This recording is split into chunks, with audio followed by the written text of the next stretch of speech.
আমি বলি যে আপনারা মোবাইল ছাড়েন এবং মোবাইলে টিকটক ছাড়েন। আপনারা এই মেধা দিয়ে আপনাদের পরিবার ধ্বংস না। যারা আন্দোলন করে তারা লেখাপড়া করে না। বিভিন্ন তারা মেয়ে সংক্রান্ত বিভিন্ন পার্কে আমরা দেখি ঘোরাঘুরি করে, কিন্তু তোমরা কি করেন?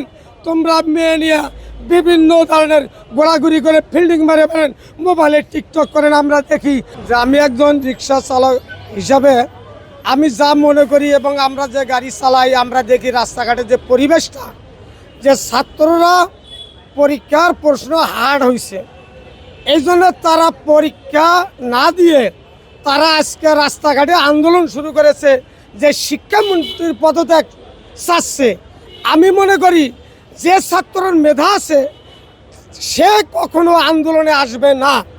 যে ছাত্রের মেধা মোবাইলের মধ্যে, সেই ছাত্র প্রশ্ন পড়তে পারে না এবং প্রশ্ন উত্তর দিতে পারে না, লিখতে পারে না, বিধায় তারা আজকে রাস্তায় এসে আন্দোলন শুরু করেছে এবং শিক্ষামন্ত্রীর পদত্যাগ চাচ্ছে। আমি বলি যে আপনারা মোবাইল ছাড়েন এবং মোবাইলে টিকটক ছাড়েন।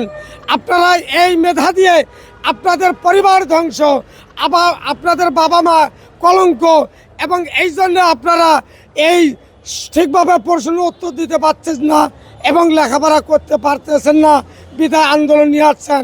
আমি মনে করি আপনারা মোবাইল ছেড়ে আপনারা বইতে যা প্রশ্ন এবং সুন্দরভাবে লেখাপড়া করেন, এই দেশের মেধা হয়ে এবং একজন চাকরিজীবী হয়ে এই দেশের উন্নয়ন কাজে সফলতা করুন। কিন্তু শিক্ষামন্ত্রী পদত্যাগ চাচ্ছেন, শিক্ষামন্ত্রী কি বইয়ের বাহিরে কোনো প্রশ্ন দিয়েছে? না, বইয়ের বাহিরে কোনো ধরনের প্রশ্ন শিক্ষকরা দেয় না। বইয়ে যা লেখাপড়া করবেন এই পড়াই শিক্ষকরা একটা প্রশ্ন বানিয়ে আপনার সেই পরীক্ষার হলে সেই প্রশ্নটা তারা দিয়ে দেয়। আমি বলতে চাই যে আপনারা আন্দোলন করে কোনো লাভ হবে না। মেধা আছে, চাকরি নাই, মেধা নাই, চাকরি নাই দেশে। আপনারা সুন্দরভাবে লেখাপড়া করেন, সুন্দরভাবে লেখাপড়া করিয়ে আপনারা ইনশাল্লাহ আপনাদের বাবা মায়ের মুখের হাসি ফোটান এবং সকল জনগণের হাসি ফোটান। এটাই আমাদের একটা আশাবাদী। না, যারা আন্দোলন করে তারা লেখাপড়া করে না। কারণ লেখাপড়া বিভিন্ন বাড়ির থেকে টাকা নেয় বাবা মার কাছ থেকে, বিভিন্ন তারা মেয়ে সংক্রান্ত বিভিন্ন পার্কে আমরা দেখি ঘোরাঘুরি করে, কিন্তু এটার জন্য বাবা মার টাকা দেয় না। বাবা মার টাকা দেয় কিসের জন্যে? তোমাদের শিক্ষা অর্জনের জন্যে, তোমাদের ভালো মেধার জন্যে, তোমাদের ভালো একটা চাকরিজীবী হবে তোমাদের এই আশাবাদী করিয়া তোমাদেরকে ঢাকা শহরে লেখাপড়া করার জন্য পাঠায়। কিন্তু তোমরা কি করেন?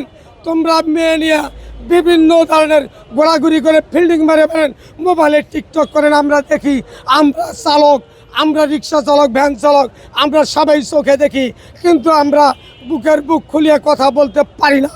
আজ আমি বলতে চাই যে আপনারা সকলে মায়ের ইজ্জত রক্ষা করেন, বাবার ইজ্জত রক্ষা করেন, বাবার টাকা পয়সা ধ্বংস করেন না, সুন্দরভাবে লেখাপড়া করেন এবং ইনশাল্লাহ এই সরকারের কাছে আপনারা চাকরি পাবেন। কিসের বিনিময়ে? মেধার বিনিময়ে।